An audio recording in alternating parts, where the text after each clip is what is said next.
Bienvenidos a un nuevo vídeo del curso 0 de Física. Tras haber visto en el vídeo anterior las propiedades de los materiales aislantes, en este vídeo vamos a estudiar las propiedades de los materiales conductores. La diferencia fundamental entre los materiales conductores y los materiales aislantes es que los materiales conductores tienen electrones que se pueden mover libremente por todo el material. A esos electrones libres no están tan ligados como en los aislantes, sino que de por sí ya se mueven libremente por todo el material. Eso les confiere propiedades completamente diferentes a los aislantes. Fijaros, para empezar, cargar un conductor es mucho más sencillo. Para cargar un aislante había que hacerlo por frotamiento y solo funcionaba con algunos materiales, algodón, lana, pelo, vidrio, seda. No es fácil cargar otro tipo de sustancias aislantes por frotamiento. Sin embargo, los materiales conductores es realmente sencillo. Imaginaros que yo tengo dos bolas de material conductor, son neutras, pero yo acerco ahora una barra o algún objeto que crea un campo eléctrico. Claro, como los electrones se mueven libremente, se van a ver atraídos por esa barra positiva a esta bola. Esta bola, por tanto, va a tener ahora carga negativa, ha ganado electrones, esta los ha perdido, va a tener, por tanto, carga positiva. Si yo ahora separo las dos bolas y después quito la barra, habré conseguido tener dos bolas cargadas, una negativa y otra positivamente con la misma carga. Este procedimiento se llama carga por inducción, y es la manera más sencilla de cargar conductores. Solo tengo que acercar un objeto cargado, lo junto, lo separo y solucionado. Os dejo también un vídeo muy interesante y haremos un experimento donde veremos esto y haremos levitar a un material conductor. Os animo a verlo en un vídeo posterior. Vamos a ver algunas propiedades que tienen los materiales conductores muy curiosas. La primera es que cuando un material conductor se carga, esa carga siempre queda en la superficie. ¿De acuerdo? Si yo tengo una bola o un material conductor macizo y tiene carga, esa carga no se reparte por todo su interior, no se acumulan los electrones por todas partes por igual, sino que toda esa carga siempre está en la superficie. No vamos a profundizar en la causa de esto porque escapa un poco del nivel del curso, pero la idea ahí la lleváis. Siguiente, en su interior el campo eléctrico es nulo. Vamos a verlo con este ejemplo. Imaginaos que yo a un conductor neutro, como decíamos, le acerco otro objeto que crea campo eléctrico. Como hemos dicho, los electrones que se movían libremente en su interior se van a ver atraídos por esta carga positiva, por este campo eléctrico. Se van a acumular en este lateral.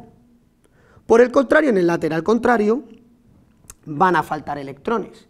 Por tanto, decimos que en el conductor van a aparecer cargas negativas y cargas positivas a pesar de ser neutro. Fijaros además que estas nuevas cargas van a crear un nuevo campo eléctrico, que va de las positivas a las negativas, es esta línea azul que he pintado aquí, que va en dirección contraria al campo eléctrico externo, que era el rojo. De tal manera que va a ocurrir que en un material conductor, este campo eléctrico va a compensar el externo, y en su interior el campo eléctrico siempre va a ser nulo. O sea, debido y gracias a que los electrones se mueven libremente, en un material conductor en su interior, siempre el campo eléctrico es nulo, cosa que no ocurría en los aislantes. Claro, esto lleva a varios fenómenos. Primero, el hecho de que hayan aparecido esas cargas en los extremos, esto sí es muy parecido a lo que pasaba con aislantes, va a hacer que aparezcan fuerzas. Si aquí ahora, aunque el conductor es neutro, tiene carga negativa, aparece una fuerza de atracción. Si aquí hay cargas positivas, aparece una fuerza de repulsión. Pero de nuevo, como esta es más intensa, se van a atraer. Luego, exactamente igual que pasaba con los aislantes, con conductores, aunque uno sea neutro, si otro está cargado, va a sentir fuerzas de atracción. Fijaros que ocurre lo mismo a nivel macroscópico, pero a nivel micro es totalmente diferente. A nivel micro los aislantes se polarizaban, aquí realmente es que hay un movimiento de electrones, pero al final el efecto es similar. Objetos, aunque sean neutros, pueden sentir fuerzas de atracción por este efecto. Os dejo también en el material adicional, hago un vídeo donde se ilustran este tipo de fenómenos. Como hemos visto también, el campo eléctrico es nulo en el interior de los conductores.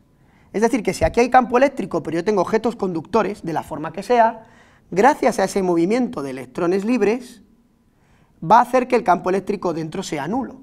Fijaros cómo las líneas no las pintamos dentro de los conductores, dentro del campo eléctrico es nulo. Esto es lo que se denomina también el blindaje o apantallamiento en los materiales conductores. Si yo rodeo una estructura o lo que sea de material conductor, voy a evitar que el campo eléctrico penetre en esa región. Puedo apantallarme y protegerme frente a campos eléctricos. Esta era una diferencia importante con el campo gravitatorio, como comentamos ya en un vídeo anterior, y ahora entendemos un poco más por qué. Por eso en los circuitos eléctricos, en los aviones, habéis oído hablar de las cajas negras, y todos los circuitos eléctricos normalmente se rodean de materiales conductores para aislarlos los unos de otros, para que el campo eléctrico que generan unos elementos electrónicos no afecten a otros. Se debe gracias a esta propiedad del blindaje eléctrico. Además, esto tiene fenómenos muy curiosos. Seguramente muchos de vosotros habéis oído hablar de la jaula de Faraday, una jaula metálica donde tú te puedes meter en su interior y a pesar de que haya enormes rayos, tú estás perfectamente protegido, porque en el interior el campo eléctrico es nulo. En muchas ferias de la ciencia, museos, hay experiencias de este estilo. Por eso también, si tú vas en un coche y hay una tormenta, lo que te interesa es quedarte dentro del coche, porque el coche es metálico y por tanto es una buena jaula de Faraday y estás protegido frente a la posible incidencia de un rayo. Incluso un avión es una estupenda jaula de Faraday. Fijaros la enorme cantidad de rayos que hay al año. Muchísimos de esos rayos, bueno, muchísimos, unos cuantos de esos rayos alcanzan aviones que muchas veces atraviesan las tormentas, pero tú como pasajero no te das cuenta, porque el avión es una perfecta jaula de Faraday. Os dejo en los enlaces también algunos vídeos muy entretenidos donde podéis ver cómo un coche o un avión es alcanzado por un rayo sin ningún efecto negativo. Lo último que os quería comentar sobre materiales conductores es lo que se denomina el efecto punta. Hemos dicho que si un conductor se carga, la carga siempre queda en la superficie, pero lo interesante es que no se reparte siempre por igual. Si tiene bordes o esquinas, ahí se acumula más carga. Claro, en una esfera no hay bordes, se reparte siempre igual, pero imaginaros un cuadrado. Aquí la carga se acumula más en los bordes, ¿veis? O imaginaros esta otra forma de pera, la carga se acumula más en las zonas más puntiagudas.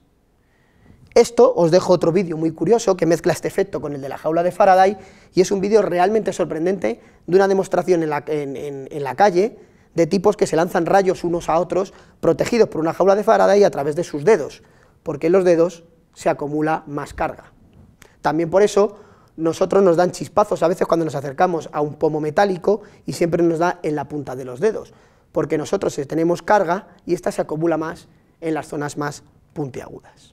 Por eso también los pararrayos acaban en punta.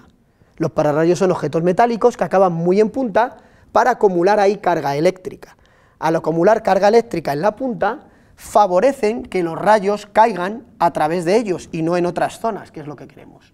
El pararrayos no evita que haya rayos, al contrario, favorece que los haya porque genera aquí campo eléctrico al acumular carga eléctrica en la punta. Pero favorece que los haya, pero que caigan ahí y no en otra región. Luego los pararrayos, a través de un cable bastante grueso, están unidos a tierra para no producir ningún daño en los edificios o en cualquier otra estructura. La última idea fundamental sobre los conductores es la idea de que son equipotenciales. Fijaros, hemos dicho que el campo eléctrico en el interior de un conductor era nulo. Relacionándolo con lo que vimos en el tema anterior, si el campo eléctrico era nulo, ¿qué significaba? Que el potencial era constante. Es decir, en un conductor siempre el potencial es constante, el que sea, pero constante. Esto permite resolver algunos problemas muy típicos que se hacen a veces en bachillerato o más bien en primero de universidad. Si yo tengo dos conductores con cierta carga, tienen un cierto potencial cada uno, según la carga que tengan. ¿Qué pasa si los uno? Que se transforman en un solo conductor, y tiene que tener siempre el mismo potencial por lo que acabamos de ver. Luego, ¿qué va a ocurrir? Que ahora los potenciales van a cambiar, tienen que tomar el mismo valor, y para eso se va a transferir carga de uno a otro.